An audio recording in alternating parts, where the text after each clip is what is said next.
Again, we'll begin promptly here in a moment. All attendees will be on mute, but we encourage you to use your chat to say hello, share your name, your pronouns, and where you're zooming in from. In order to engage with the panelists this evening, please use our Q&A function. We'll have some time at the end of the chat to talk more. All right, it is 6:35. It's time for us to start. Thank you so much for joining us for this webinar this evening. It is being hosted by Arizona Interfaith Power and Light. My name is Ellie, and I am the campaign organizer for the Faith Climate Justice Voter campaign. We are an interfaith ministry devoted to deepening the connection between ecology and faith. Our goal is to help people of all faith or none recognize and fulfill our responsibilities for the stewardship of all creation. And specifically, the Arizona Interfaith Power and Light campaign is mobilizing a national religious response to global warming while promoting renewable energy, energy efficiency, and conservation. This campaign, the Faith Climate Voter campaign, is geared towards states that could help affect the election. And one of our goals is to collect 3,000 pledges from voters across the state. The pledge asks that come November, you pledge to vote with climate and creation in mind. The link for that pledge will be found in the chat box, or you can either check us out on Facebook. You will see links to connect there. This webinar series is moving forward called the Dignity Series, and it is to promote information found in a voter reflection guide. We believe that the 2020 election is an opportunity to examine our values that will shape our future. How can we renew our fragile democracy? How do we honor the human dignity of every person? What policies will prioritize the common good and confront global pandemics that remind us of our interdependence? These questions require a societal examination of conscience. Many of the defining moral issues of our time are on the ballot: a faltering democratic institution, extreme inequality of wealth and power, the existential threat of climate change, cruel immigration policies that tear families apart, mass incarceration that devastates communities of color, senseless gun violence, and threats to global public health and security. While these challenges are daunting, we believe that we can move forward in the spirit of hope and resistance, and we can resist that despair and cynicism. For generations, people of faith and their neighbors have been at the forefront of struggles for justice, leadingly seemingly unwinnable movements, from the abolition of slavery to women's suffrage and the civil rights movement. Religious activists and activists have proven that faith in community and action are powerful catalysts for change. The challenges we confront today require us to envision who we wish to be moving forward. The reflection guide is intended to spur discussion, and that is what we are doing here tonight with our esteemed guests, all who have been working on justice issues for a very long time.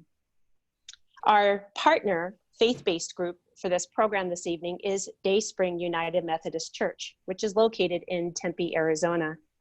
They are committed to transforming the church and the world into a full expression of Christ's inclusive love. Dayspring United Methodist Church is a reconciling congregation. All people, regardless of age, sex, race, color, ethnicity, sexual orientation, gender identity, economic status, or ability, are welcome into the full life of the congregation. We believe that when you embrace diversity, you embrace God. And Dayspring affirms the worth of all persons, recognizing that everyone is a child of God. We call all to live by and attest to gender equality and observe Jesus's principles of love and nonviolence in all of our relationships. So thank you for allowing me to go through the formalities of who we are and our wonderful partner organization. I'm going to encourage you again to use chat as an opportunity to introduce yourself. You can tell us your name, your pronouns, and where you're zooming in from. In order to interact with the panelists, we will have an opportunity to have a Q&A later in the evening. Our event this evening is based off of Marshall Gantz's storytelling format, where the panelists will be asked to tell a little bit about the story of me, so the story of them, the story of us, and the story of now. So however they choose to interpret those prompts, that's what we'll be listening to this evening. So let me begin by introducing our guest speakers. Veronica Torres went to prison when she was 14 years old and released after serving 25 years. She earned her associates in applied science computer technology, is a certified paralegal, writer, artist, activist, speaker, mentor, and sister friend. For 9 years, Veronica was a volunteer speaker for Arizona State Prison Perryville Orientation, where women were entering prison for the first time. And since her release 10 months ago, the outside world has kept her busy. She is on her way to becoming a full stack web developer while working with different justice reform groups and organizations throughout Arizona. Veronica, thank you so much for joining us. Thank you for having me. Indeed. And Dr. Grace Gamez is program coordinator at American Friends Service Committee in Arizona, where she founded and directs Reframing Justice. Reframing Justice is the premier platform in Arizona for directly impacted people and communities. They use their stories to influence criminal legal policy, legislative change, and social narrative around justice and accountability. Through leadership workshops, multimedia storytelling, coalition building, and community outreach, Dr. Gamez cultivates an interest and invests in the leadership capacity of directly impacted people. She is a mother, a published author, public speaker, organizer, mobilizer, freedom dreamer, and yet another sister friend.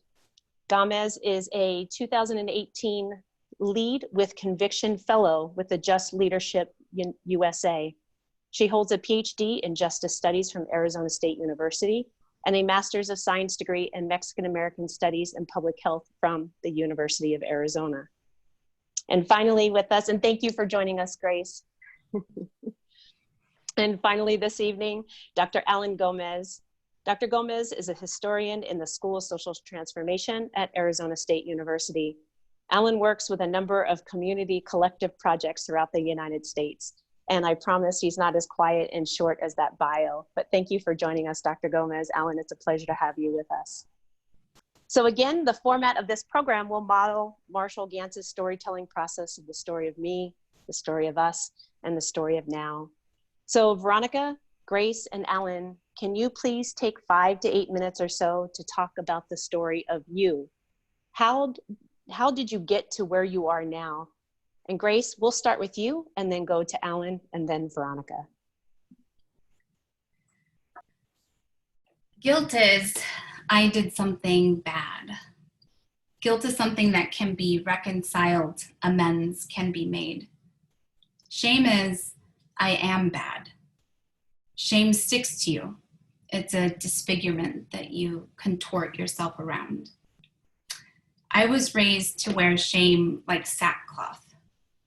I'm from Tucson's Barrio Histórico del Sur, National City, which is the poorest barrio in Tucson. I am Chicana. I am one of 11 children. I grew up in scarcity. There was never enough food, never enough clean water, never enough safety to flourish. I grew up in a violent and emotionally abusive home. My father was cruel to my mother and remained so. My mom did the best that she could with what she had. She loved us, and she never wanted all of these kids. She was angry and she was tired. She taught me to seek and find rest in God. I was taught that God both loves and hates me. I was taught that life is work and suffering. I began working to contribute to the family at the age of 14. I've been working for 27 years. I was raped while walking home from work one night when I was 16 and a half. I didn't tell anyone until I was 22. I moved out and began college at the age of 17. I was in an abusive relationship from the age of 17 to 22. My father did not tell me he loved me until I was 23. I went to jail at the age of 23. This is and isn't a story about me. It's a story about all of us. And I'd like you to listen for how you are implicated in the stories that you hear tonight. It might be easy to pathologize my childhood, to categorize each instance within an overall ACE score. The good book promises, ask and you shall receive, seek and ye shall find, knock and the door shall be opened unto you. When we ask better questions, we are gifted with better answers. The collective question that might lead to better answers and outcomes in relation to tonight's topic might be, what do we love? Where we invest love, we invest in the possibility of full and nourished lives, where everyone can thrive. Or more simply stated, where focus goes, energy flows, and what we focus on grows. Nothing in my case ever went as planned. My attorney said that I would only be held for a couple of hours and that I would be let out on my own recognizance, and that didn't happen. At midnight, the judge set a really high bond that I knew my family would not be able to pay, and I was placed in belly chains and shackles and connected to a long line of men and led to a large windowless DOC bus, and we headed to Estrella in Buckeye, Arizona. In that brief time that I was in jail, I was in a cell with two women. I'll call them Rachel and Gina. Rachel, in her own words, was a pimp. It was a road that she began down as a 16-year-old working in the sex trade industry on the streets of Phoenix. She had 6 children. All of them were lost to the state. And she loved Lil Jon's song, Get Low. And she would sing it all day long, like all day. And I can still see her in my mind's eye with her headphones on, with her head nodding to the rhythm, singing 369, standing real fine. Get low, from the window to the wall. And I won't sing the rest of it because the words are actually, it's like really dirty. But Gina was really sweet. She was kind and generous. And she loved the precious moments characters. When I got out, she sent me a letter with a picture that she drew of them and a note that read, "Don't forget me." She was formerly a vet assistant, and she became addicted to methamphetamines and lost her job. And like Rachel, was also in the sex worker industry. Not long after I got out, I found out that I was pregnant, and that changed the entire situation, and going to trial wasn't an option anymore. It was something that I wasn't willing to risk. And so I opted to sign a plea agreement. And the vast majority of cases are resolved via plea agreement. And honestly, I would have agreed to anything as long as it guaranteed that I wouldn't go to prison and be separated from my baby for the first 10 years of her life, and to deliver her quite literally into the system. I didn't understand at that time what I had pled to, and that probably sounds really stupid, but I didn't. I didn't understand, for example, what lifetime probation meant, or how it would come to impinge on my life and the way that I saw myself and the way that I was able to perform my role as a mother. And something happens, when you're system involved, you experience a civil and social death. You become rightless. And this experience marked my unmaking and remaking into something different, something other than human. And so I decided that I would build my bridge back to the land of the living via education. And in 2008, I earned a master's degree in Chicano Studies and Public Health.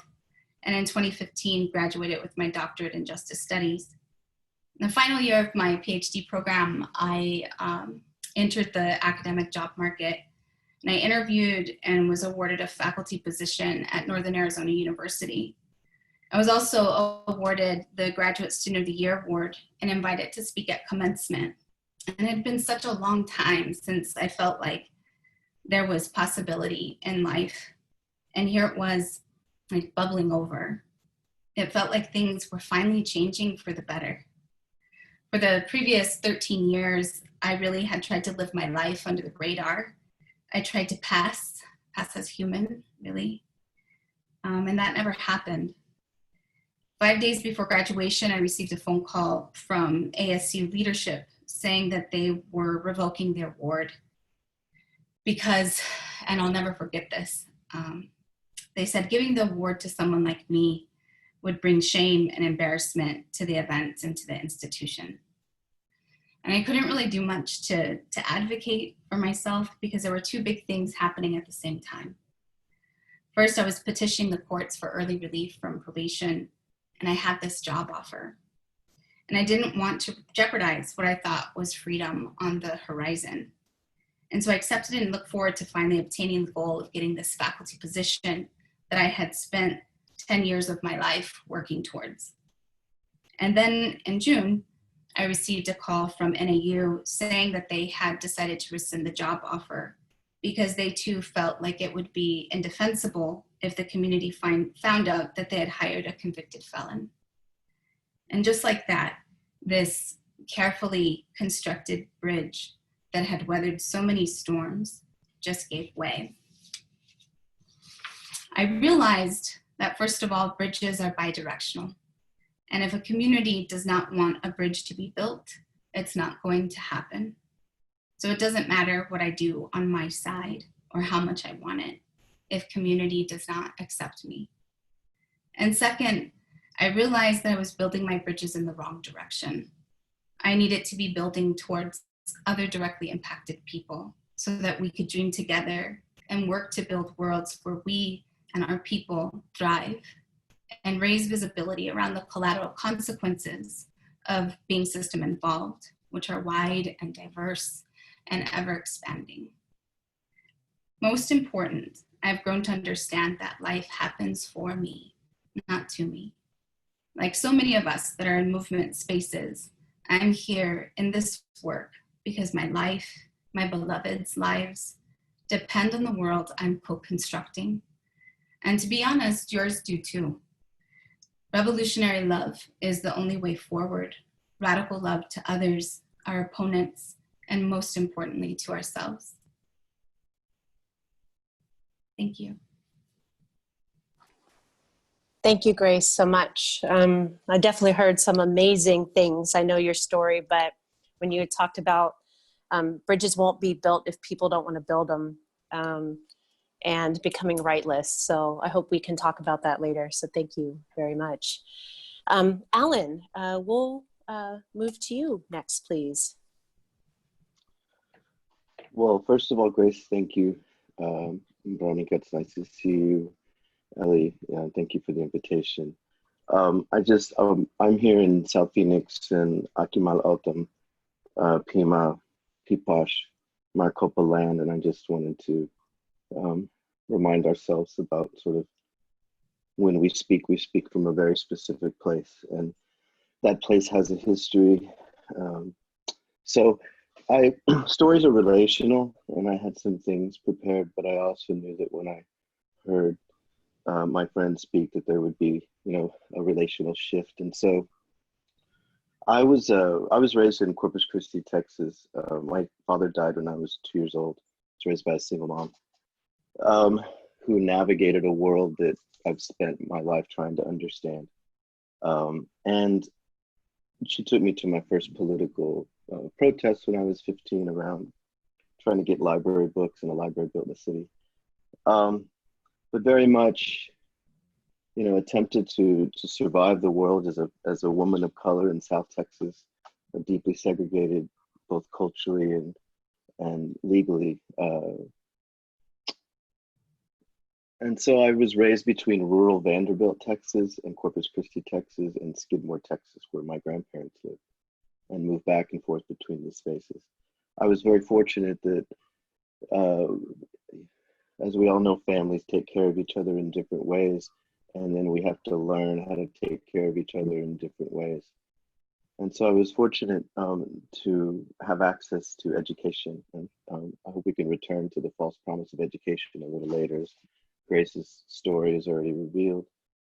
But so what I want to really briefly sort of introduce myself and the me and the us as a relational is really this moment of anger at institutions. I experienced the violence of the Catholic Church in very specific ways, whether through the doctrine or the interpretations or the abuse that happens. I went to a parochial school. I was an altar boy. I was an Eagle Scout. And all institutions are contradictory because they're made up of people that are trying to be people. And we are who we are based on who's around us. And so, I have some cats here. So those experiences of witnessing the survival struggles that Grace talks about in her life with my mother and learning to give meaning to that was partly what drove me to grad school and to sort of study the history of people's attempt to deinstitutionalize themselves and also to redefine what it means to be self-determined. And I say deinstitutionalize very specifically in honoring kind of the interfaith intuition that is present in this conversation, in that sometimes institutions can really take out the dignity of people's imagination and ideas. And so I studied in graduate school. I'm a historian. I study political movements, and I basically study power and how we can change structures, ideas, ourselves, and how structures and ideas and ourselves don't change sometimes, and how we can't get confused between the redemption and the restorative kind of narratives that we inherit, that sometimes are just secular and religious versions of each other. In other words, they're ways of limiting how we can imagine our relationship to whether it's our spirituality or each other or our communities. So I want to also say that I'm not an exception, and this is similar to what Grace said, to the violence of categories that criminalize and exceptionalize, whether it's criminalized by assuming that certain bodies can only do certain things, or assuming that because I made it to some place that there aren't structures of racism and there aren't discrimination that happens. I walk in the world as a straight cis male with a lot of privilege as a university professor, but at the same time, walking in the world with contradictions is only as powerful as, I said, the people that are around us. I came to know both Dr. Gamez and Veronica Torres, Grace Gamez and Veronica Torres, through these questionings of why it is that these structures that we inherit, whether they're the structures of churches or the structures of prisons or the structures of universities, they're related. And the work has been really to consider how we have to find people in institutions to deinstitutionalize those spaces together. And so I think, the last thing I'll say is that how it is and who we imagine with kind of impacts what's possible. And I asked the question to one of my friends who's a musician, who Veronica and Grace know, Marta Gonzalez from the band Quetzal, who was a part of some of the work that we did at Perryville Prison over the past 10 years. And I asked her a question, who do you stand next to when you stand next to yourself? And her response was your sense of justice, your sense of collective justice.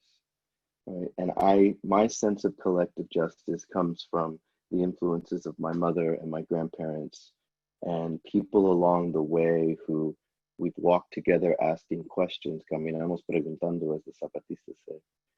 And so Veronica and Grace are also two of the people, along with Ellie, who over the years we've walked together asking questions. And so if there's anything that we know about stories and narratives, that there's no me without us, and I know that that's the framing, but how do we also think about what it means to go beyond solidarity? We can stand next to each other, and we must stand next to each other. But if an ecology of possibility is about understanding the conditions that we have to create for something else to happen that doesn't continue to end up with institutionalized ideas, then there's a relationship between defunding the police and how institutionalized religions police spirituality. Right? And that, so it's not just literally getting the police out of the world, it's getting the way in which at the heart of judgment is a policing narrative. And for me, this has been, to bring it full circle, my primary struggle with institutionalized religion, right? And I say that writ large, also knowing that, as I said, institutions just like the one I work at, just like the one that I work at that did deep violence to my sister Grace, is made up of people, and people are made up of contradictions. And so I think I'll leave that there, sort of try to hold that, similar to Grace's provocation about our relationship to kind of reproducing these ideas of domination, of centralization, of hierarchy that really limit both how we can imagine what's possible and how we literally can name that imagination. Awesome. Thank you so much, Ellen. I heard a ton in there, like I did with Grace, and I think it should be important for us to return back to that false promise of education that you mentioned, and where do you stand, or who do you stand next to when you're by yourself? Very powerful. Thank you so much for sharing. And now, Veronica, to you, please. Thank you, Grace. Thank you, Anan, Nally. So the story of me is the story of my ancestors. The story of me is all the people who came before me, who created the path that led to where I am today. I mean, I grew up in South Tucson. I'm in Arizona now, still in South Tucson. I grew up in during the time when gangs were hitting hard, the crack pandemic was happening, crack epidemic. Grew up on welfare. I mean, you know, it's my story is not uncommon where I come from. It's normal, and I didn't know there was anything wrong with my life. I didn't know that there was anything wrong with being from my hood. I didn't know anything. I didn't know anything beyond where I was, and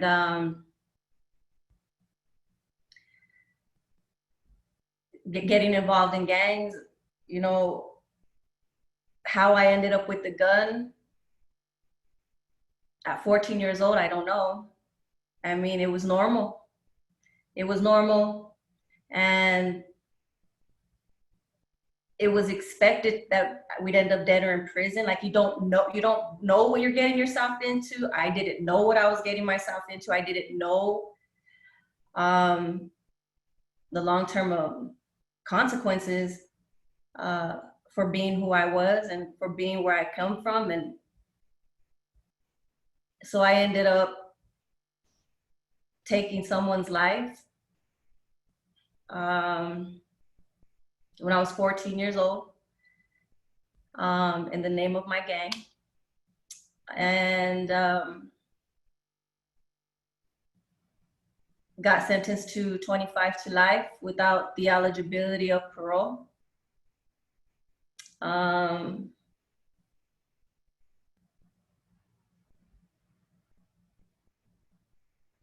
The story of me is just, it's everybody. It's everybody. It's the politics that were happening around that time. I was classified as a super predator. The Truth in Sentencing 1994 bill was passed. I was used as an example, you know, and that's not to justify what happened. But the story of me is a story of our ancestors.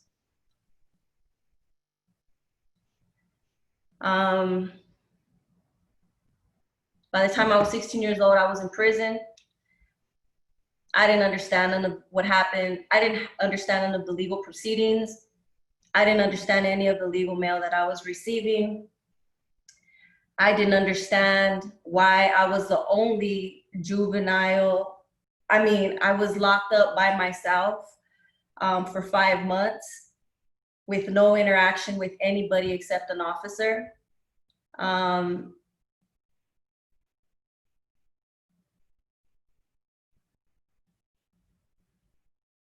I had people telling me, you know, be more about your culture, or be more about all of these things. And so I tried to read books, and I didn't understand books. I was a star athlete. I was a straight A student, but only with limits of the education that was being provided to me from where I lived. And so when I tried to learn my history, try to be more about my culture, I didn't understand the books that I was reading. Because I wasn't going to school, I thought that I would not be able to keep up with anybody or hold a conversation with anybody. I cried and went crazy. I needed to understand why this was happening in my life. What was happening? Why wasn't my mom there? Why wasn't my father there? Why didn't anybody save me? My father was in prison my whole life. Like, I just didn't understand anything. And my words alone and me telling you the story does absolutely no justice to the experience of incarcerating a little girl for that long and just that's it. It's not right.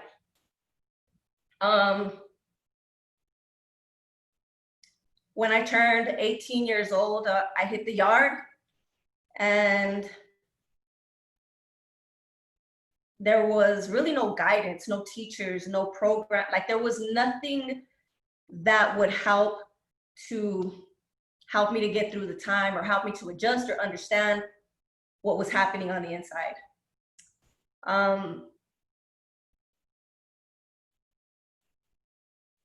The one thing, my street name, they call me Peleonera, the fighter. And the one thing I knew I was never gonna do was get comfortable in prison, never. And I knew that I was something inside. I knew I was gonna figure something out. I don't know what I was trying to figure out, but I was trying to figure out something. And everything about being incarcerated felt wrong. It felt wrong. The dignity that Allie's talking about, that trying to bring back dignity, the goal in there is really to tear you down, and to make you assume your role of being incarcerated and to be this hardened criminal, or there was processes in place to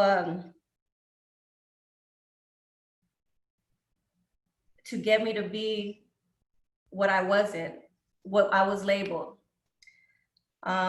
which was a gang member, a killer, a super predator.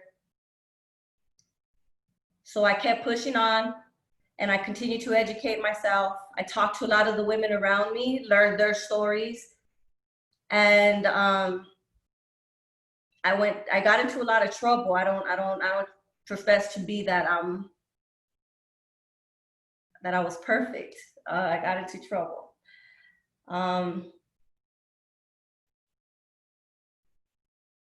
So how I know that the story of me is the story of my ancestors is the story of me is the story of our ancestors is because I learned how to read, and I learned how to read history, and I learned how to analyze and look at my surroundings and my situations and at people and at the bigger picture, at the institutions. I got an education. I got certified as a paralegal. Outside of even getting certifications or, you know, or degrees and all of those things, it's the independent study, it's studies, those are the things that helped me to be woke and to help me understand what was happening. I knew it was important for me to share information with my peers and for them to understand that it's not all their fault, that why they are in prison is not all their fault. There's a bigger story, there's a bigger picture that needs to be understood, and it needed to be told, and I told it. And together we started telling the story and started telling the story to other people and to other people and to other people. As Christians and Catholics say, testify. That's what we did. We testified our reality. We testified what was really happening on the inside. And by the end of my time incarcerated in prison, along with Ellie, Dr. Gamez, Grace, we created a place and a space for all the women within, well, not all, on our unit to be able to go exchange knowledge, to talk about their experiences, to imagine together.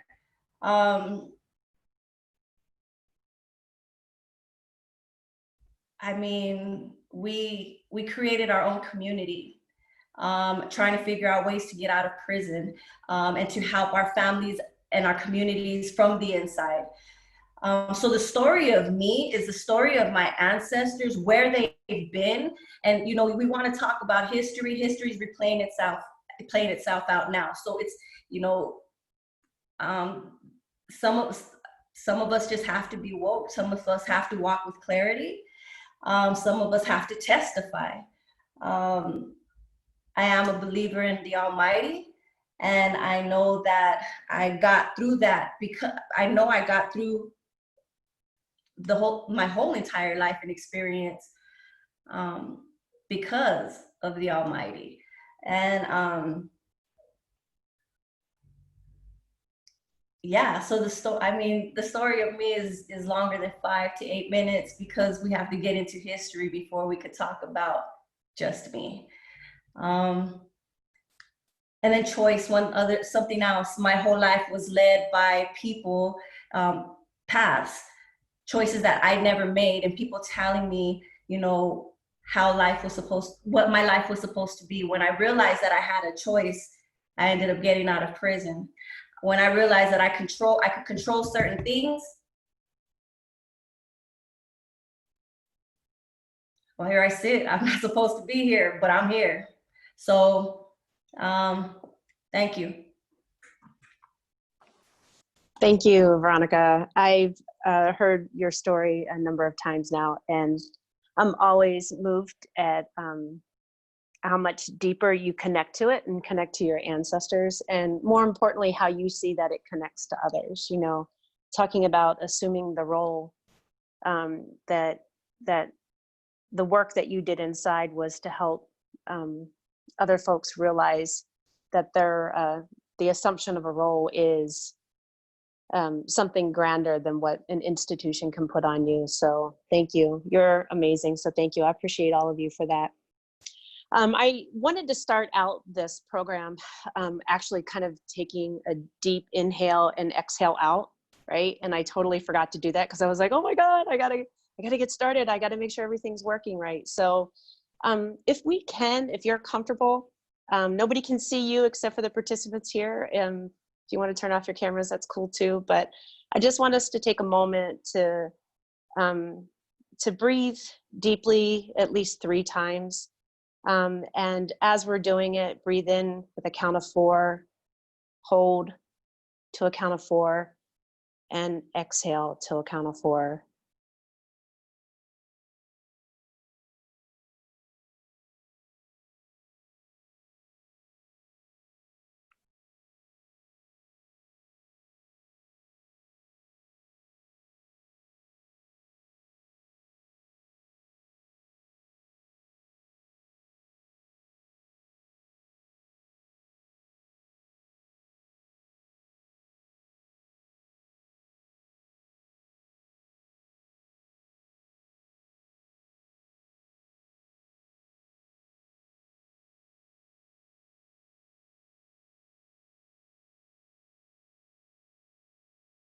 Our world is too busy, my friends.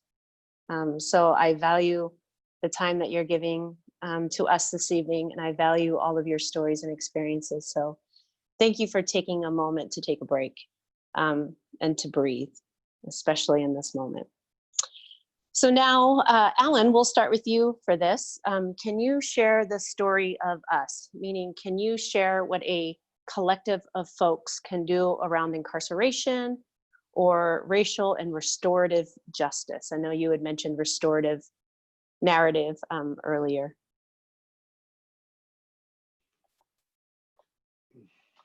Well, maybe I'll quote Amiri Baraka, the poet, that America is the prison.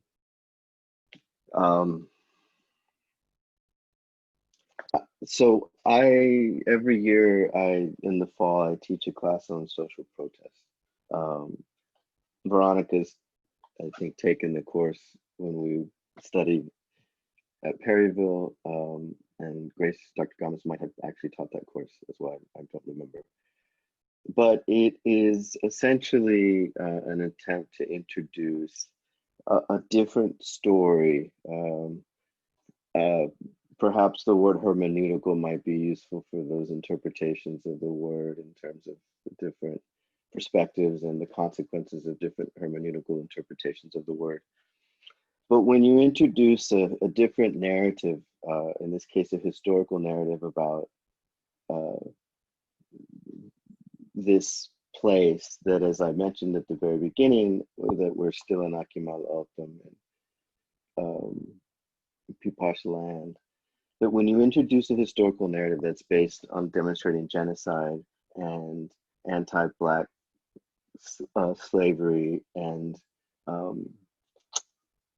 notions of who should make decisions are always gendered in men, that's a different story that often has some sort of psychological and libidinal consequences for people. When there's the story you thought was this, and that story you thought made you partly who you were. We are consequences of the stories that we inherit. And I think that, Veronica also spoke to that as well, as we begin to complicate what we know about what came before us, that can be very discombobulating. It perhaps is akin to kind of, learning that Jesus, the person, was not necessarily the same one that's in scripture, right? That there's a historical figure there, right? And that historical figure can be used by different people for different things, from the prosperity gospel to the overdetermination of kind of religious transformation inside prisons. Right? And what I mean by that is that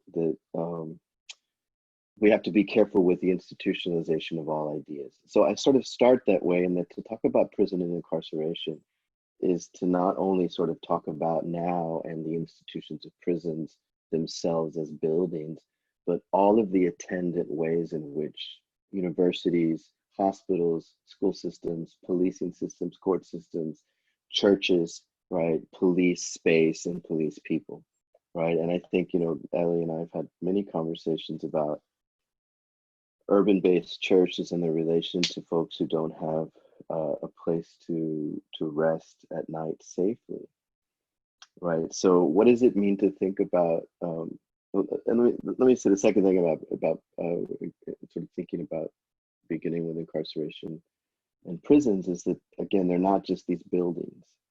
They're the way in which we as a society accept this system as a response to harm. You know, and Veronica mentioned this deep feeling of like that there was something massively wrong with this place. First of all, you know, no one should be in prison at all. Right? I mean, and I want to, you know, be really upfront about I'm an abolitionist and I work from the position of abolishing not only prisons and policing, but the narratives that justify the supposed need for that, whether those are criminalization narratives. You know, and we can look to the, you know, the Old Testament and the stories about how Jesus was criminalized, how certain bodies that were next to Jesus were criminalized, right? And that criminalization was at the level of the state, and the criminalization then became for anyone that was adjacent to. And so the desire for punishment, or the need for punishment, that's at the heart of my experience in the Roman Catholic Church, of a fear-based God, that you fear punishment. You know, there's nothing restorative about learning from fear. In fact, learning from fear just creates other pathways of trauma. So you know, one of the things I was really inspired by when I first got here in 2008 was the role of the UUs in the struggle around SB 1070. You know, and I think of that as sort of an example of the types of questions the congregations were asking about their relationship, not only to sort of the world that we all live in, but how transformative questions of justice are also hermeneutical questions about how we read the word, right? How we understand the interpretation, or how we, not just understand the interpretation, how we live the consequence of that interpretation. You know, I was raised not only by a mother that was actively political, but very inspired by the 1962 synods in Medellin, Colombia, and the social justice encyclicals that were written at the time. Part of being the origins of liberation theology, but very much what does it mean to live your belief and to practice justice in the everyday. And so I know there was a range of things that I offered. There are more questions rather than sort of solutions, but the solutions are the organizations that Grace and Veronica and other folks work with, and projects that are already existing. And so I think the last thing I guess I would say is that, you know, how do I work at ASU, and the questions we're asking is how do we not reproduce narratives of policing and punishment and racialization and sort of criminalizing certain groups, all groups of people. And so I think those are the types of questions that we can ask. What are alternate forms of transformative justice within a congregation that doesn't call the police, right? Are there designated people in congregations that have a respected authority in the congregation, that there's something that's happening that, you know, like how do we imagine responding to harm in a different way? Thank you, Ellen. I think that that's a very, very poignant question to be asking all the time, but at the height of what we are experiencing today. So thank you for that. So Veronica, we're going to come to you. So asking that question again, if we're talking about the story of us, meaning can you share what a collective of folks can do around incarceration?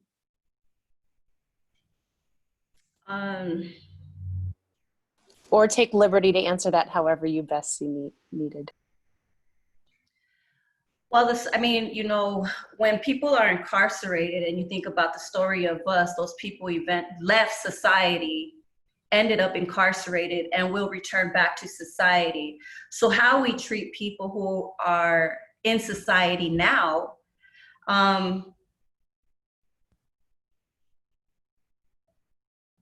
you know, just as individuals, we have to really think about how are we treating people, and also It could be you at any given moment getting locked up, getting pulled over. Like there are things like there is, while there is some exceptions to who gets incarcerated and who does not, but the majority of people are vulnerable. It could easily be them. And so then, so if you think about the story about us, it could be anyone, okay?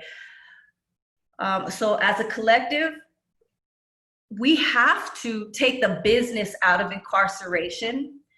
And so as a collective, we have to understand if you are a legitimate taxpayer, and you are participating in this, in society as it exists today, then you have to understand that prison is a business first. The government is outsourcing and using taxpayer dollars to run a prison, and they are getting kickback and they're getting money for those contracts.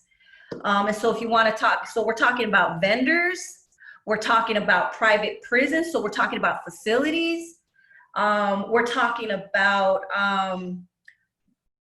big tech companies that are, across the board, companies that are using inmate labor for cheap to manufacture goods to make money. So as a collective, we have to demand that prison for profit, prisoners for profit, prisoners for slavery something needs to be done. We need to really, and when people are investing in stock and all of these things, like the name of whatever stock is that people are investing their money in is prisons. It's in a prison. It's somebody's body that you are investing in, somebody's incarceration.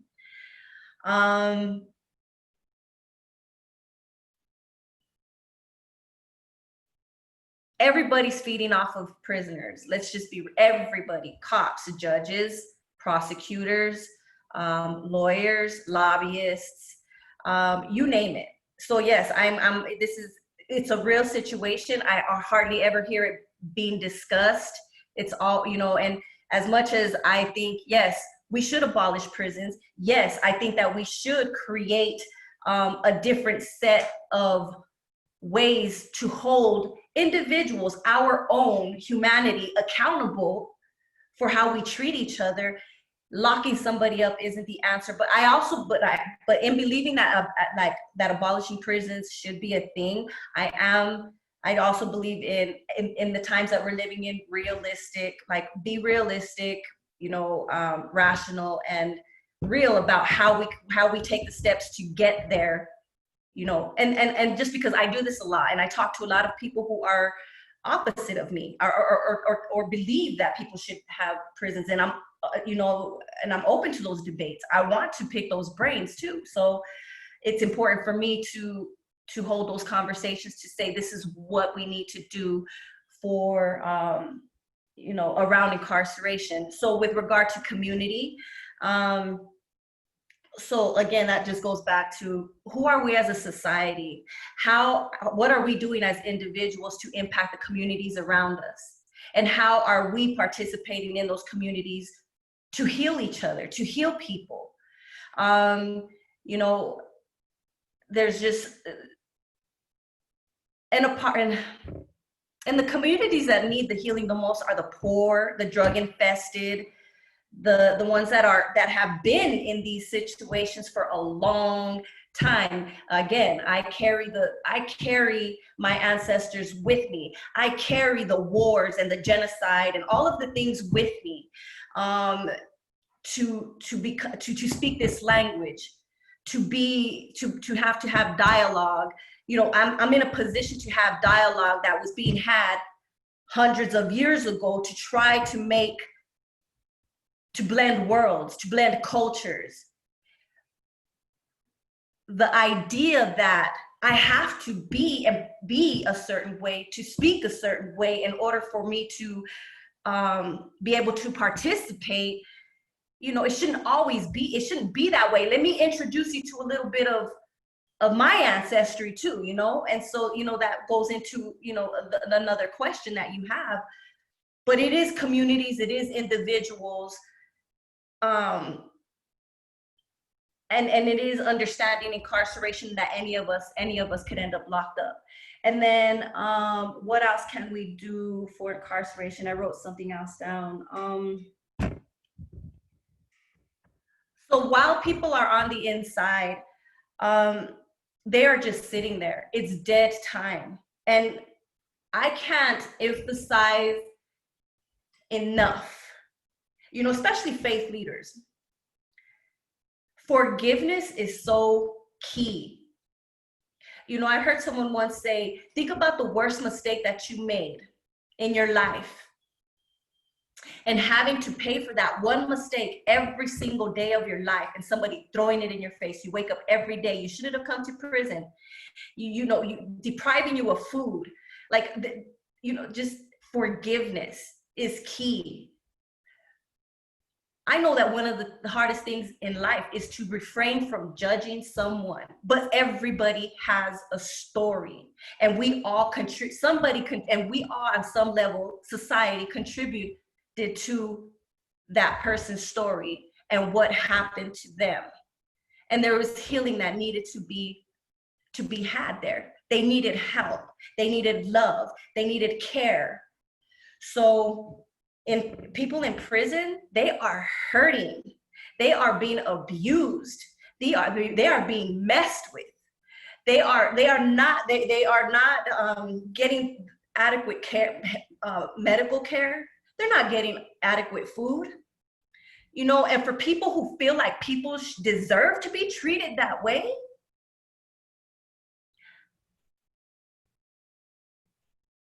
down.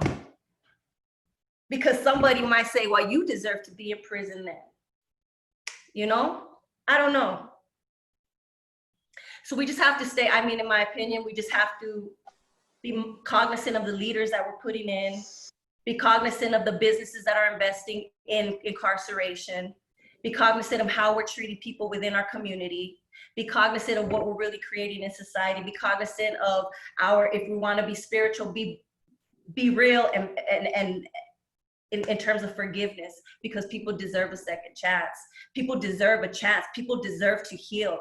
It's wrong to torture, and I've seen it by the thousands. I spent 25 years in prison, and I've seen it, and I've read about it, and it's not just America. There are people in the third world. There are people all over who are being incarcerated, institutionalized, and no one's speaking up for them, and it's wrong. That's it. Thank you, Veronica. I appreciate all of that. Grace. Sorry, I get sucked in when Vero and Gamez start talking, and then I lose my train of thought. Likewise. I was thinking about, I'm not a biblical scholar, so you'll have to help me here, Ellie. But what got the people out of Egypt didn't get them to the promised land, right? Like, they wandered in the desert for a really long time. That's right? That is correct, and wanted to go back to slavery. So they had to grow and expand and level up, right? And through this pandemic, we have a rupturing space, and COVID has slowed the world down and has given us time to really analyze our lives.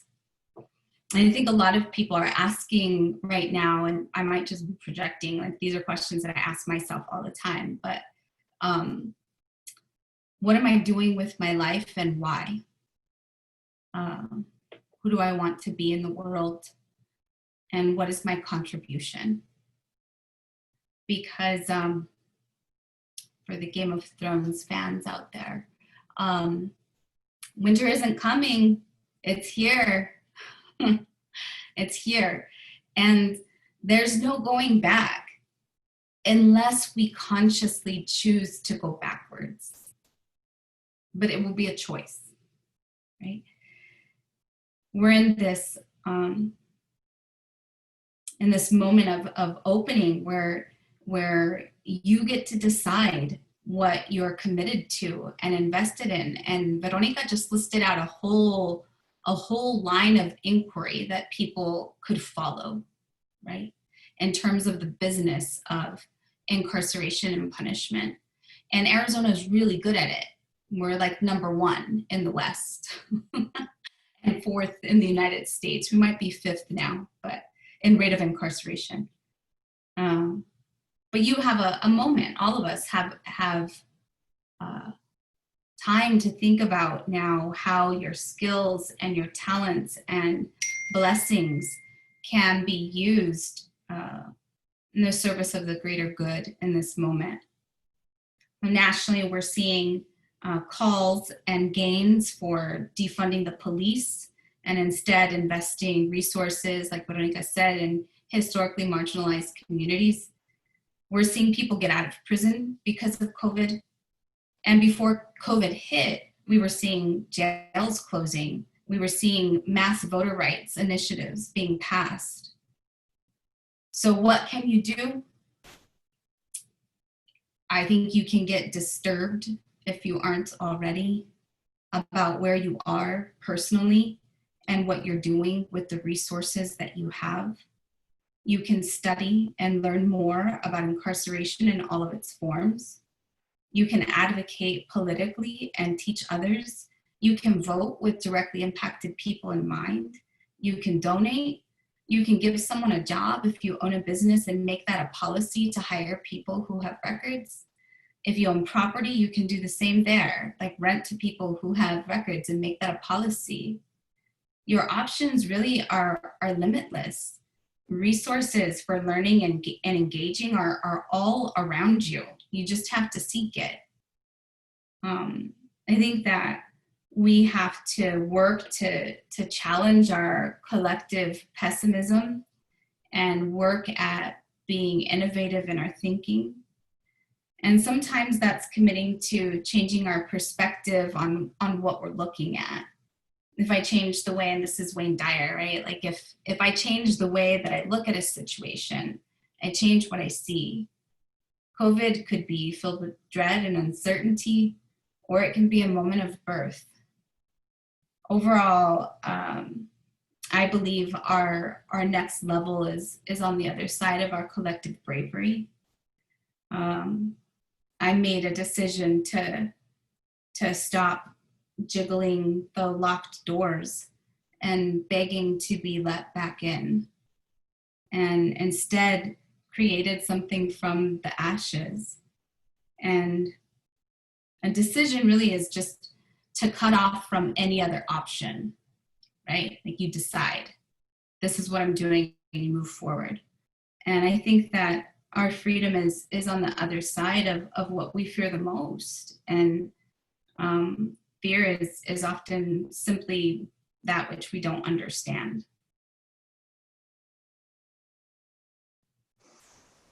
Thank you, Grace, for that. Yeah, I think it's safe to say that all folks are asking themselves the questions of, what does this moment mean? And going back to what Veronica said, right? Having history is happening now, and we're seeing it recreate itself, maybe in a different part of the world or for a different understanding for some who might be in existence now. So how do we, now that we've gotten a chance to hear a little bit of your stories, how do we collectively, I guess, what is the story of now? What, with the language of anti-racist or white supremacy or defunding the police or any of these catch terms that you're hearing, I would argue that we have never been able to define race. So how are we able to be anti-racist is something that I think is just a dream, right? So I wonder, with your experiences or with your thinking, how do you propose that we dismantle the evil ideology of white supremacy in our culture, in our political systems, in our churches, in our forgiveness narrative? And I'll let it up to whomever to answer.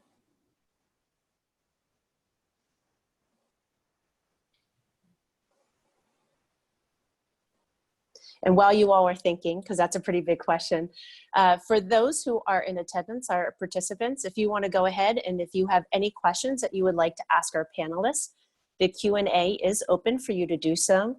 We'll have an opportunity at about 8:15, 8:10, 8:15 to be able to view your questions. And we'll also hear from a representative from Dayspring United Methodist to share a little bit about the work that they're doing as a church in this. So back to the panelists.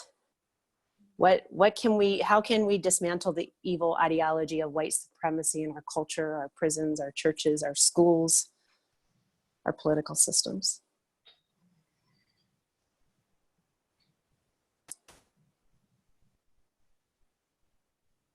I'm glad I'm the one asking the question, not answering it. Well, I think Veronica actually touched a bit on the answer, on what could be a piece of the answer, right? In terms of like paying attention to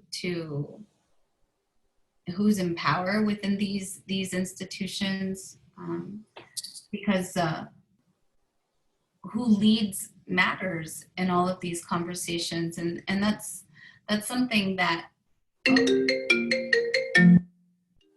Sorry, I don't know what happened. One second.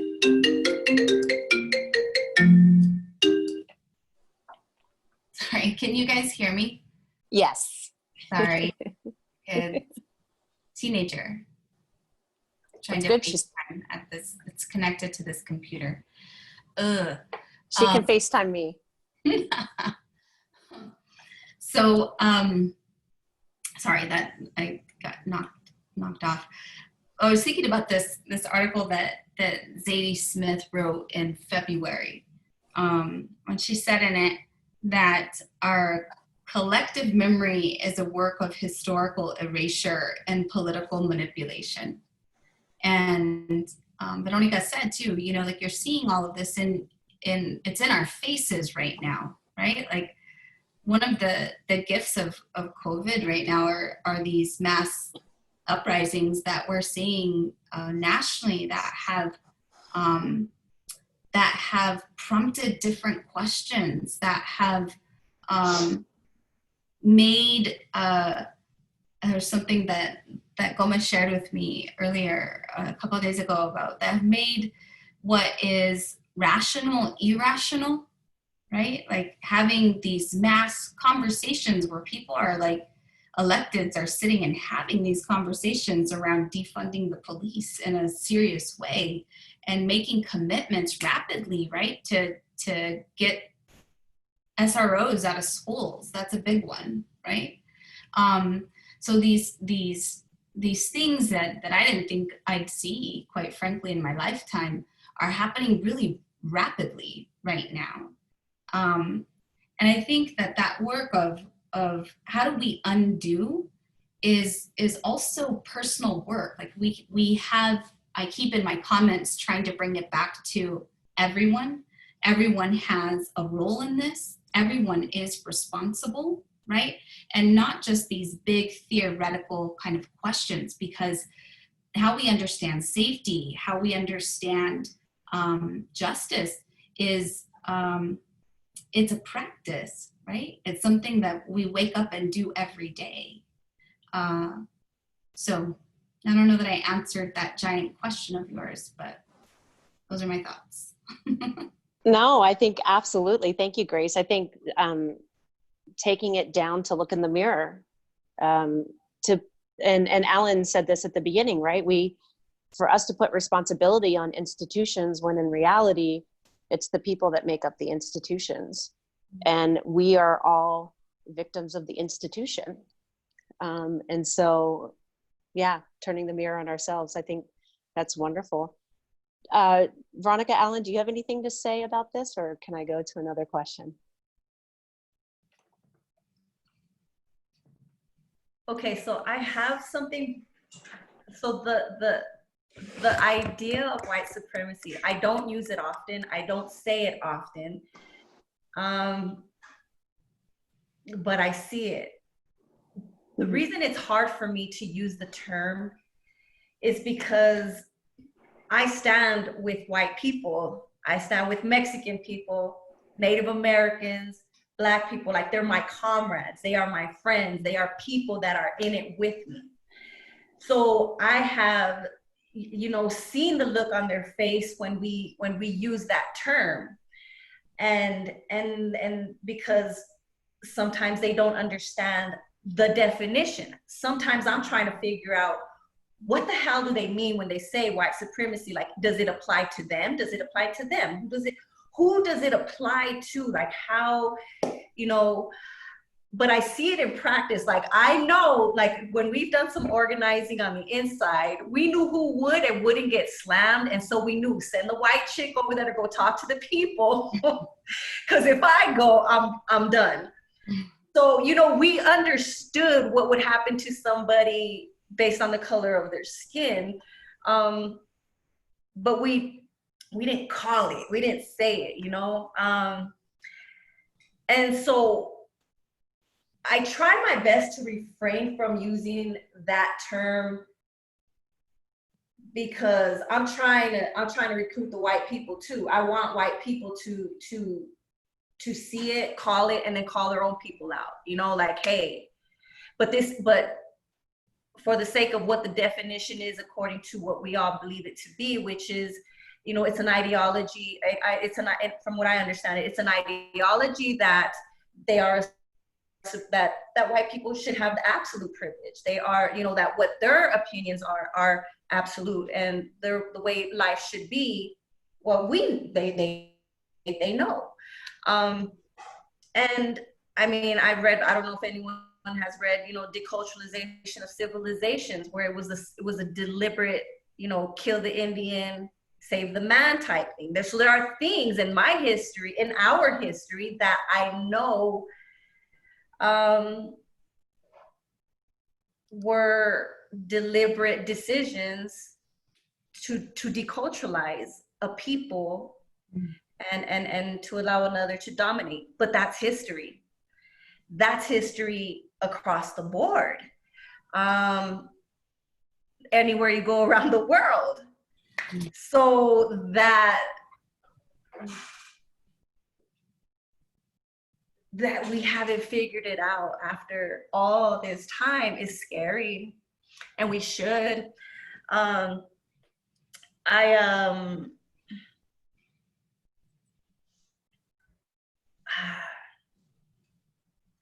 let me look, okay, how do we dismantle this? We dismantle it, I think, by going back to our communities, where we are, and educate, uplift, and pave our own way. You pave your way. And, you know, when Grace mentioned, you know, voting and people whose voting rights are being taken away, you know, or just, there's things, there's just so many things politically, that some people say that's a conspiracy theory, but it's not. Like, gerrymandering is a real thing, you know, like, there's things that are very real that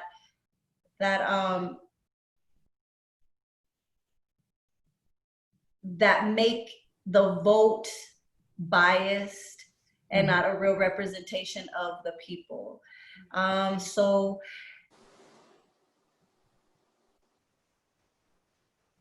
it's up to us. It's up to the people. It's up to the people, you know, we have, like Dr. Gamez said, we have to, who we stand with and who we imagine with in the spaces that we take up.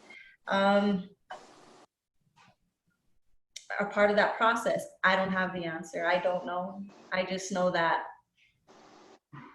I want world peace. No, just like. Amen, Veronica. I'm with you. Thank you very much for that. And you know, Veronica, you mentioned voting a couple times in your responses, and I think it's very interesting. I don't know how many. I'm sure everybody knows, right?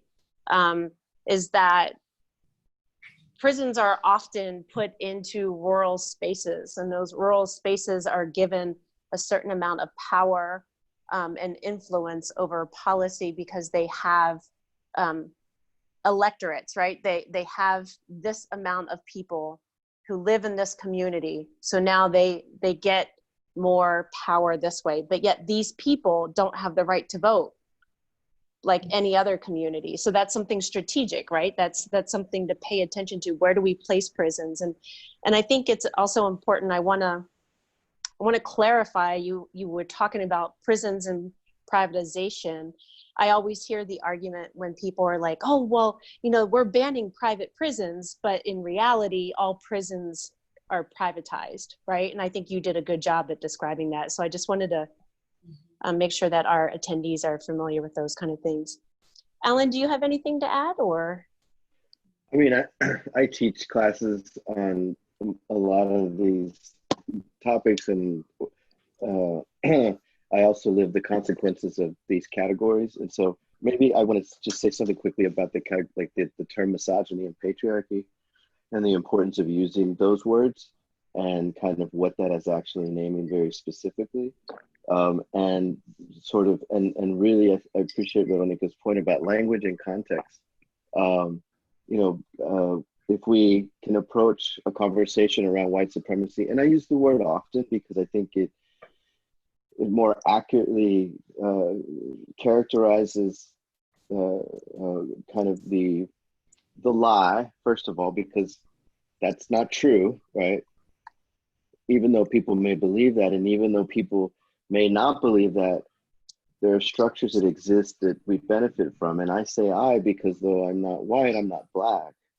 And in the United States, we have this really very particular way of organizing how we understand and name, you know, use racial terms, right? And really what maybe we should think about is that itself is already creating the language that we use. So language is important. I use white supremacy intentionally because it asks a series of questions in the naming, in the language itself.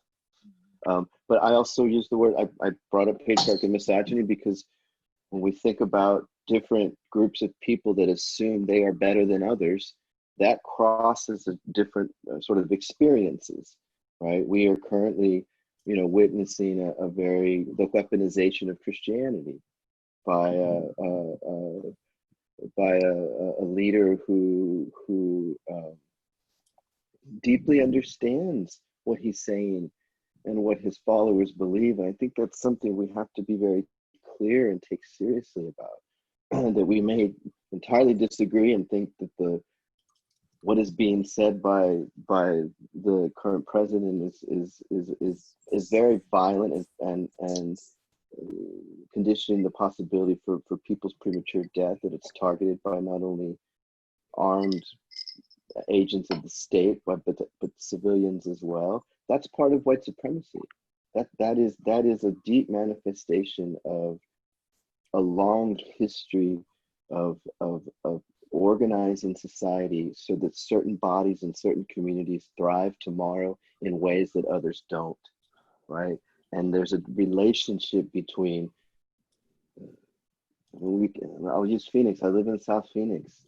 Zoning in Phoenix is a consequence of racialized ideas. Mm-hmm. And in South Phoenix, you've got zoning where you've got, you know, schools next to incinerators, next to these other places. And that's a consequence of writing certain bodies out of humanity. And so women are written out of humanity, queer folks are written out of humanity, trans folks are written out of humanity, Black folks are written out of humanity. The thing about white supremacy is that it also includes patriarchy. I mean, it's not, they are wrapped up together. And so, but I think the language and context is really important. These are ideas that live in our lives. They live in us. We inherit them. I inherited misogyny and patriarchy.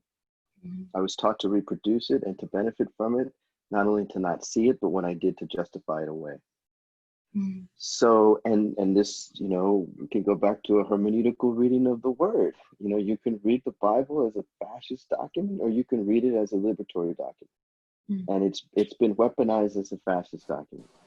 And I think that we need to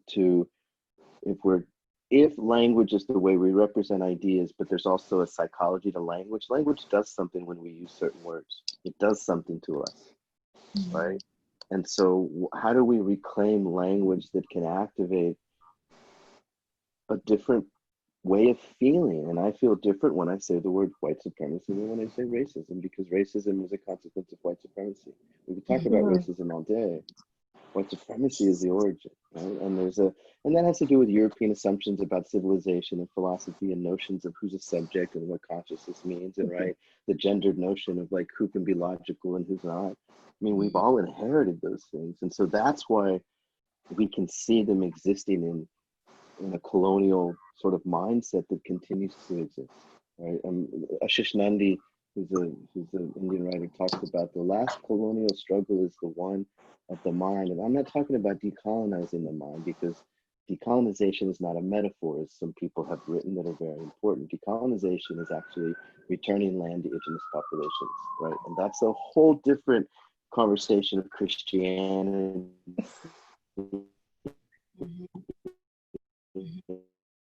The law and Bible and land, right, that is talked about. And I think Andrea Smith, just to put her book out there, has a phenomenal book called Unlikely Alliances that talks about the relationships between indigenous populations, Christianity, and other unlikely places of finding alliances.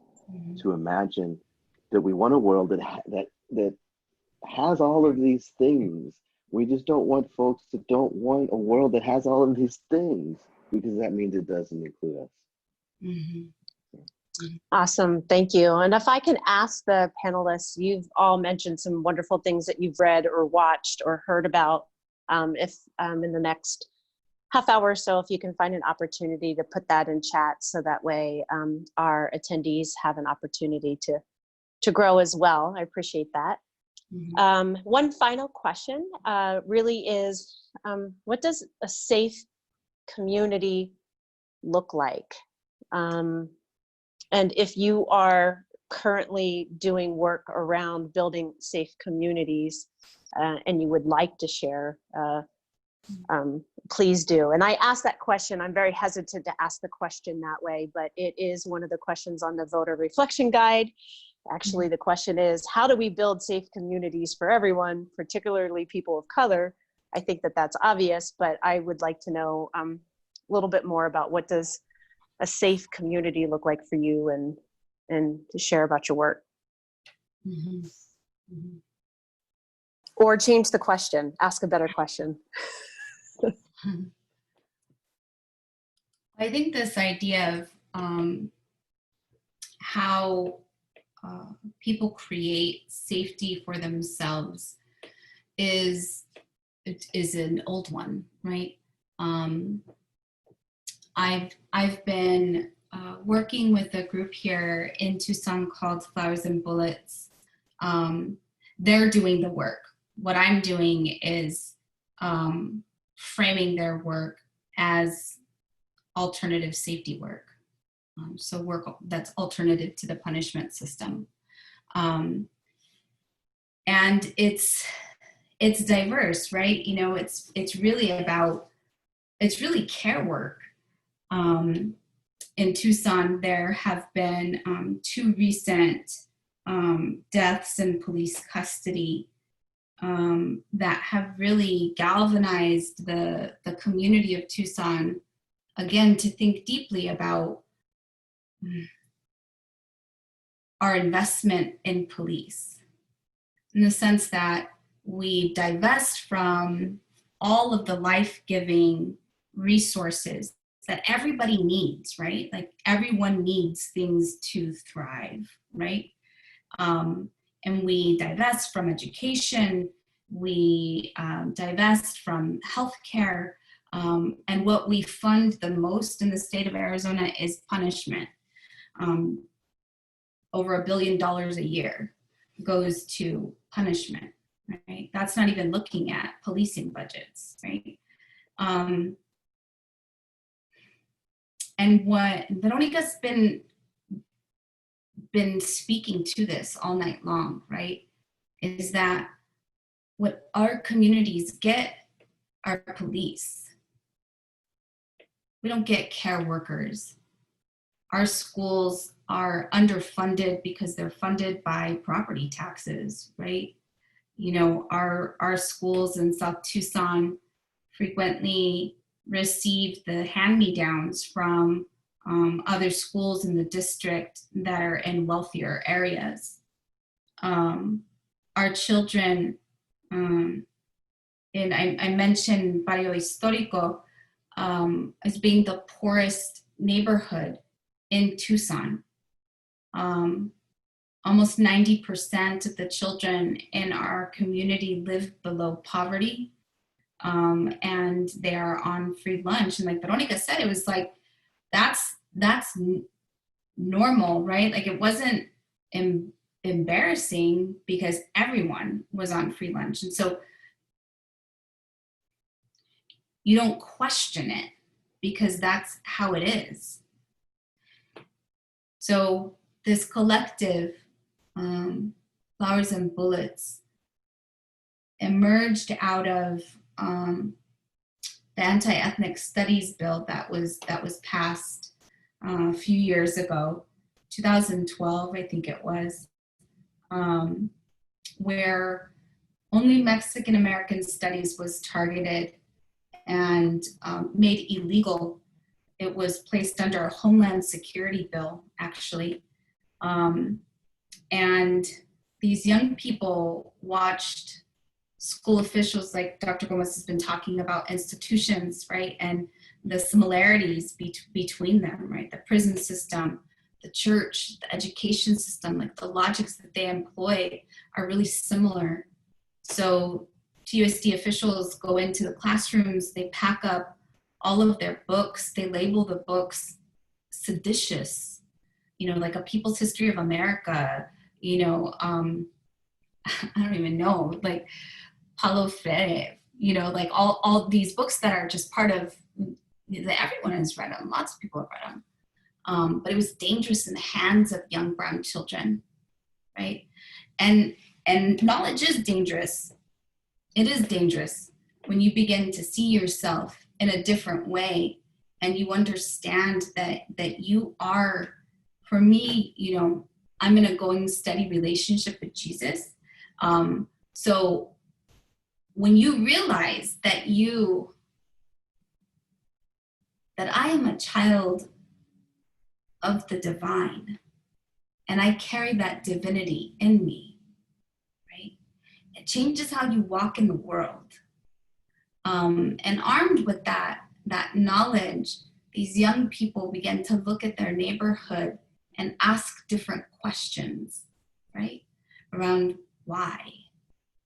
Why is it that in our schools and our neighborhoods, our graduation rate, like the vast majority, or at least 50% of young people are not graduating from high school in our neighborhoods? And that doesn't hold true throughout the city, right? And ask why.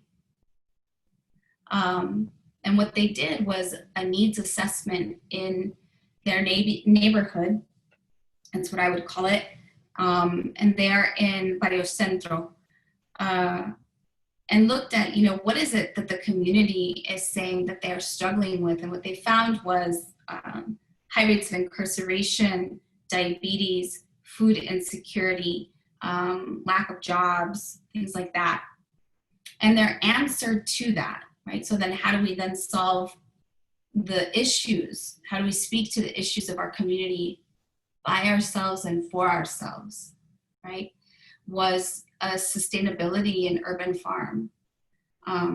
So they grow food, they do murals, they take care of one another and create safety in this neighborhood under heightened surveillance. when people know what it is that they need, right?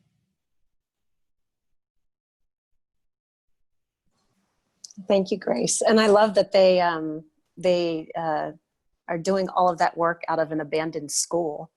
That was a powerful and long, hard fought battle that they had to claim that school. And it was an so amazing that's awesome. power play, actually. You know, so here are these kids, their education is made illegal, and then they they make a move on the school district to acquire an abandoned school and enter into a negotiation to where these young people then took over an entire site. They're incredible. Awesome. Thank you, Grace. Mm-hmm. Alan and Veronica? And/or? I'm just gonna say, like, what does it look like? Is that the question? Sure. Okay. Safety to me and my community or whatever, or safety looks like to me where you have somewhere to eat, you have somewhere to be, you have somewhere to go, you have somewhere to grow, where growing pains and struggles are expected, but they're approached with wisdom by wise people who understand. Safety to me is a meaningful education that leads to a meaningful purpose in life, not education leading to debt. And you know, that's insane to me. That is, you know, I've had a lot of conversations with you, with Dr. Gamez, with a lot of my people, like our people, about that. And, you know, it's a struggle. But also, and then, you know, when you think about spirituality, you know, I've always believed that everybody is, you know, we have our messengers and we have our people to say, you know, here's what I know to be true, but it may not be true for you. But I do believe that spirituality is armor, and that there is protection, and there is something that intuitively within yourself, when you are living your best life, and you don't, I don't even want to get into the spirit, like the talk about all this, but I think that, you know, let people be. There it is. Safety is just allowing to be and to express on your terms. You know? Amen. Thank you. Alan? I don't have anything to add to the definition or the imaginations and the examples that were given from Veronica and Grace. I would just say one thing. Grace said the question about safety is a long question. Communities have always asked themselves. Communities have emerged in who you survive with.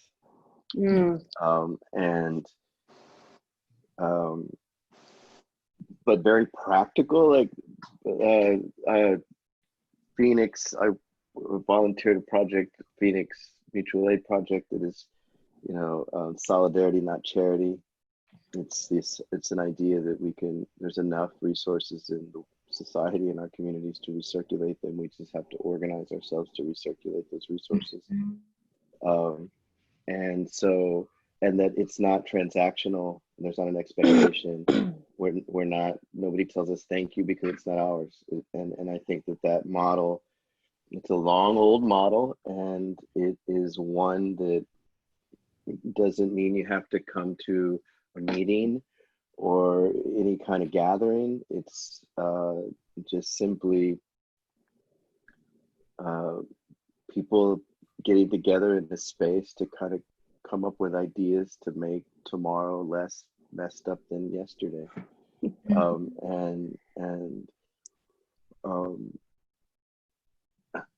But maybe I'll say one more thing. Safety is also not being targeted by the police for who you are, right? I think that to sort of bring that back is to not walk in the day fear because you're a trans person, and you're gonna, there's assumptions that are made about you. You're walking in certain, all of these things. I think that to bring it sort of full circle, the fear of not dying at the hands of the state for no reason, whether it's because you were incarcerated at the age 14, or because you were walking in a particular place, or you said some, or whatever it may be. And I think that,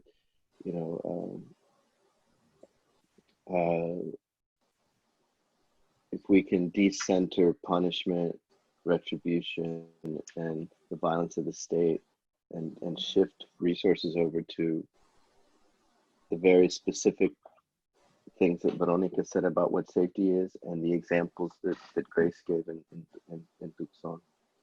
So. Awesome. Thank you very, very much. I appreciate that. I've invited a representative from the Dayspring United Methodist Church. Bethany and I met, I think, through the Arizona Faith Network, who has been hosting service cafes over the last year. They noticed that they decided to make it their mission focus for 2 years, incarceration. So, and I've been stalking Bethany ever since. She's been very kind in inviting me into her spaces, and I've been invited to panels I probably shouldn't have been on, and they were probably asking her why I was invited on afterwards. So, and actually some information that Bethany and I have been worked on together was actually information that was provided by women inside the prison. And so I think it's important to recognize that too. So Bethany, Dayspring United Methodist Church, tell me a little bit, and make sure you unmute yourself. Tell me a little bit about you and what your work is. Our most famous line is, please unmute yourself. One of the things we've learned here. Well, hello, and thank you all for the richness. I have certainly been in the midst of wise people tonight, and always eager to learn.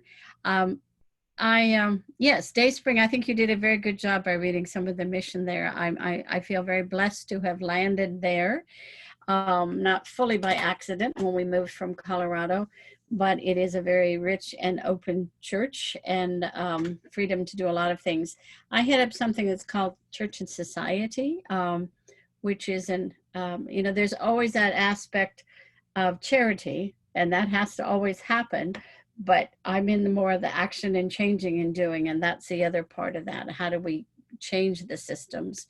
And so through that, we also are involved with Valley Interfaith Project, which I was kind of dueling tonight. They had a very good seminar tonight on the COVID and how we deal with it. And anyway, without getting too much to that, but I also had a Justice Reform Committee, and it's a slow slog to make any changes, and many of you were involved in parts of that, but it certainly has a lot to do with many of our roadblocks have been the people that are in power, that are elected officials, and it's been very frustrating to have.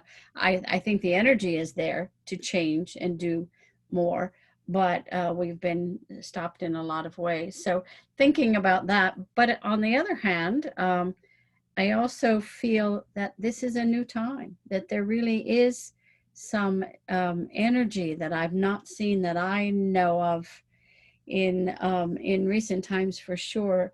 People are hungry to learn more. People are willing to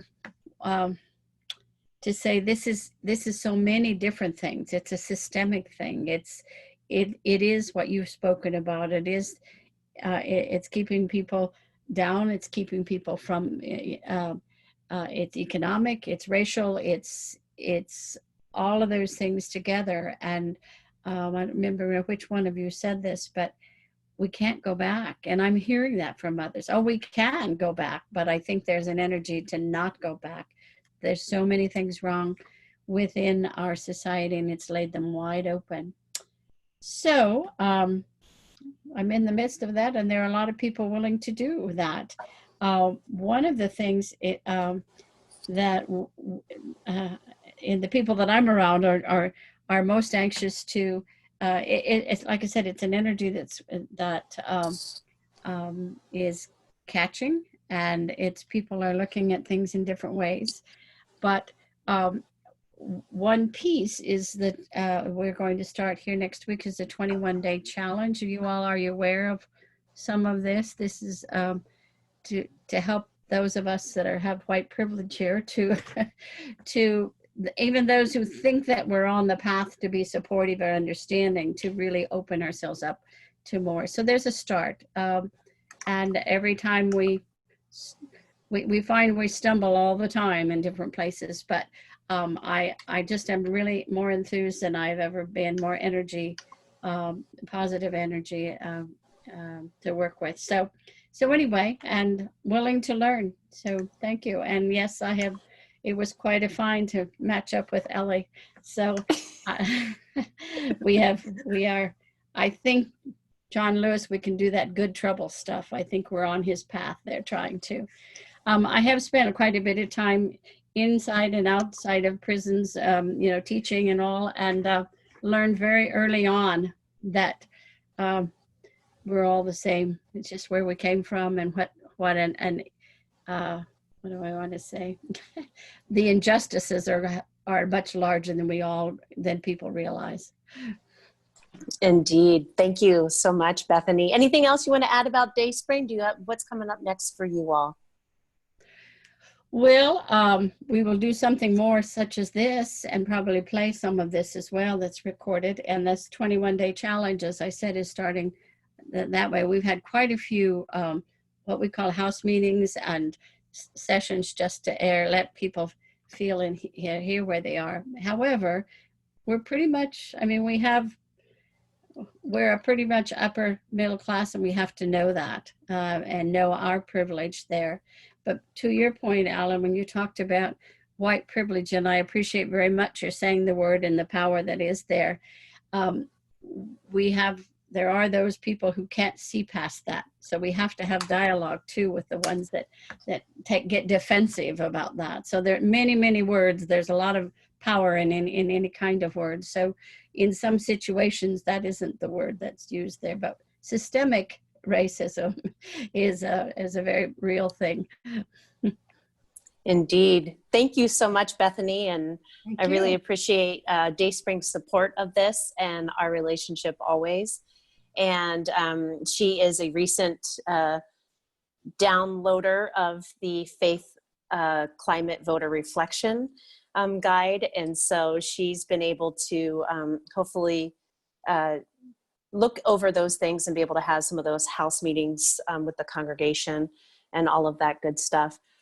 So there's still an opportunity if you would like to put in a question in the Q&A, or if you would like to leave any comments for our panelists in the chat box. I think I'll end it with one more question to the panelists, if you're all ready. What is the one thing that you want us to walk away from tonight? And I'm stalling because the question I really wanted to ask is on this backup computer that I borrowed from a friend that decided to go through an update process.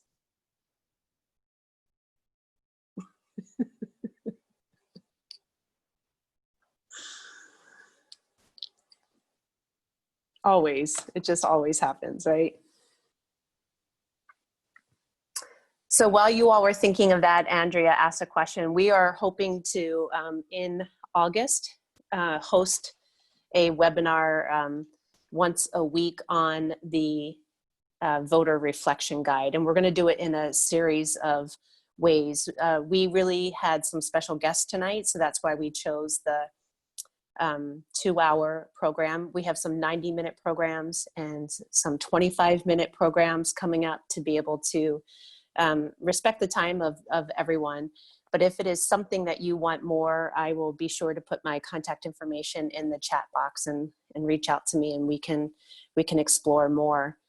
And then also in the chat, don't forget there is a link to pledge that you are going to be a Faith Climate Justice voter, which means this November, or well, this August, and this November, when you go to the polls, that you vote with climate in mind. We believe that climate is the underlying issue to all of the issues and topics in the voter reflection guide. You could download that. You can visit AZIPL.org.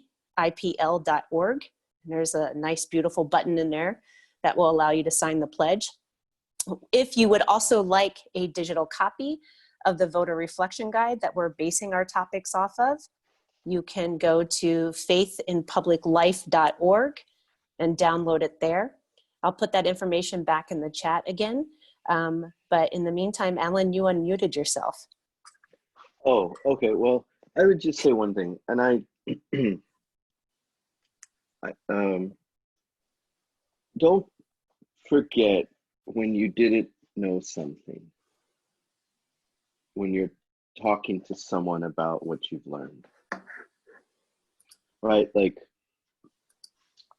we're trying on new ideas, and I tried on the idea of many decades ago of some of these critical perspectives. And when I'm sharing this with you all, or with friends, or in the classroom, or wherever it may be, we're like, oh, get it, understand it. And it's like, well, how do we remember when we first were learning this and we're stumbling, struggling, failing, and then there were people around us that kind of were like, okay, no, think about it this way. Think about, continue to along that path, if you will, to go with that metaphor. So I would just say that, just sort of remember when you didn't think the way you now think, when you're speaking with others. And that could be whether it's around a political issue or, sharing your interpretation of the word and what you may want someone to draw from that.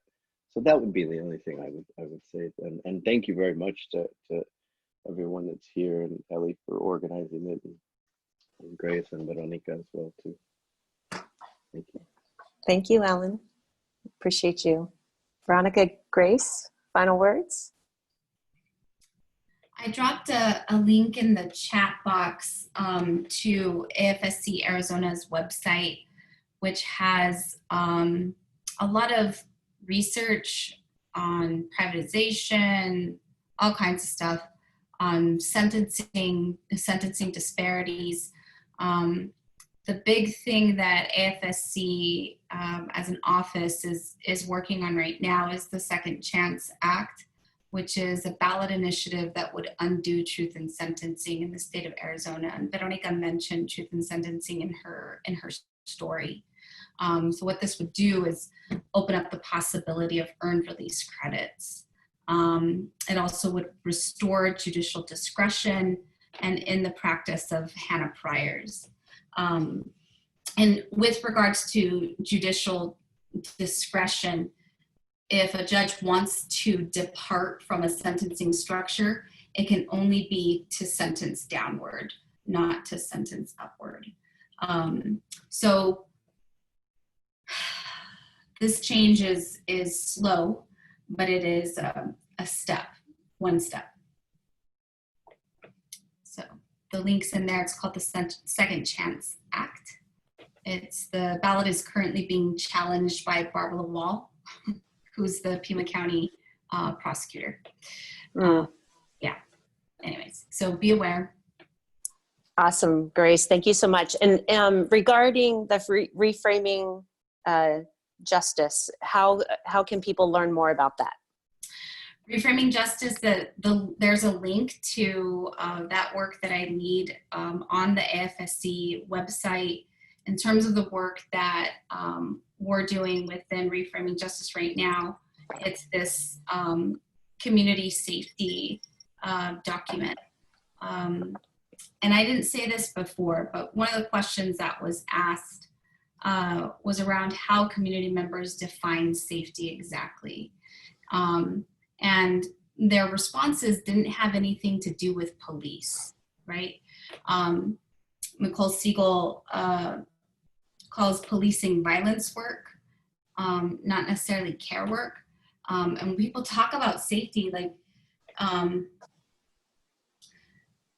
for many survivors of assault, they're talking about street lights, sidewalks, but what makes people feel safe is the quality of their relationships. And cops don't have anything to do with that. You got it. Oh, I'm so jealous. All right, got to look that up. Violence work. Yeah. Remember, add those Yeah. things to the chat, panelists. Please add the stuff to the chat. Yeah. Awesome. So we're all gonna socially distance at Dr. Gomez's house, and he's gonna read to us aloud over the campfire. I love that. That sounds like a nightmare, right? I think it Not sounds really. great. No, I'm like, that sounds awesome. I know. Set that up. I'll set it Bedtime up. stories. Awesome. Thank you, Grace. If you can tell, we've all worked together a little bit. So thank you for allowing us to have this humor. Veronica, one last note from you before we say goodbye. So Dr. Gamez once told me, you know, that the concept of freedom depends on someone not having their freedom. And so maybe we do away with the concept of freedom. You know, I don't know. But I do want to say this also. After being in prison for the last 25 years of my life, I am so happy to be out. And I wake up every single day so thankful to be home. And yeah, every day is Disneyland. So I want everyone to walk away just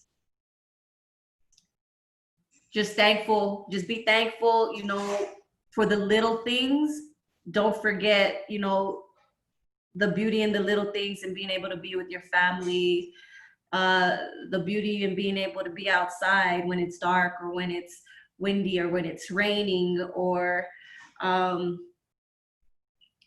just to be able to be out here and make a choice and act on it.